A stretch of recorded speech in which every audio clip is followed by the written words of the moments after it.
नमस्कार। आज की हमारी कहानी है दूरदृष्टि। दोस्तों, एक बड़ा सा राज्य था। वह एक ऐसा राज्य था जिसका एक अलग ही नियम था। वहाँ राजा को अगले 5 साल के लिए नियुक्त किया जाता। एक त्योहार होता है गुड़ी पाड़वा। तो गुड़ी पाड़वे के दिन उस राज्य के सारे लोग राजमहल एकत्रित होते हैं। हाथी द्वारा फूलों की माला किसी एक व्यक्ति के गले में डाल दी जाती है और इस तरह से उस राज्य के राजा का चुनाव अगले 5 साल के लिए किया जाता है। ऐसे ही एक बार हाथी ने एक गरीब व्यक्ति के गले में फूलों की माला डाल दी। फिर उस व्यक्ति को अगले 5 साल के लिए उस राज्य का राजा नियुक्त करना था। वहां पर जो पंडित थे उन्होंने उस व्यक्ति को बताया कि तुम्हें अगले 5 साल के लिए इस राज्य का राजा बनाया जाएगा, लेकिन तुम्हें कुछ शर्तों का पालन करना होगा, तभी तुम इस राज्य का शासन चला सकते हो। तो उस गरीब आदमी ने शर्तों के बारे में पूछा।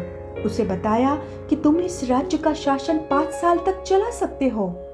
जैसे ही तुम्हारा कार्यकाल समाप्त होगा तो तुम इस शहर नहीं रहोगे, बल्कि तुम्हें पास के गांव में जाना पड़ेगा और वहीं रहना पड़ेगा। और याद रखना, उस गांव जाने के लिए एक बड़ी सी नदी पार करके जाना पड़ता है और उस नदी में बड़ी बड़ी मगरमच्छ है जो तुमको खा सकती है। तो उस गरीब आदमी ने सोचा कि अरे, वैसे तो मैं इतना गरीब हूँ, मर मर कर जीता हूँ, ऐसे जीने का भी क्या फायदा। इससे अच्छा राजा बन जाता हूँ। 5 साल बाद देखा जाएगा, जो होगा सो होगा। और फिर वह गरीब आदमी राजा बन गया और अगले 5 साल तक सुशासन चलाया। उसका कार्य सबको पसंद आया, सब उसको पसंद करने लगे, उसको चाहने लगे। 5 साल समाप्त होने को आए। अब राज्य के लोग चिंतित हो गए कि राजा को तो पास के गांव में जाना पड़ेगा, नदी पार कर जाना पड़ेगा, और नदी के बड़ी बड़ी मगरमच्छ से राजा कैसे बचेगा। दोस्तों, राजा का कार्यकाल समाप्त हो गया। अब राजा एक सामान्य व्यक्ति था। उसे छोड़ने के लिए राज्य के सारे लोग इकट्ठा हो गए। कुछ रोने लगे। राजा ने उन लोगों से विदा ले ली। सारे लोग उसे देख रहे थे और राजा बस चला जा रहा था। कुछ रोने लगे, कुछ बहुत चिंतित थे। राजा ने उन सारे लोगों से विदा ले ली और राजा उस गांव की तरफ, जहां उसको रहना था, उस गांव की तरफ चल पड़ा।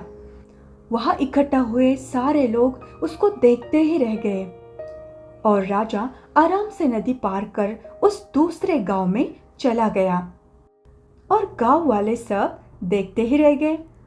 तो दोस्तों, आपके मन में भी सवाल आया होगा कि राजा ने कैसे नदी पार की।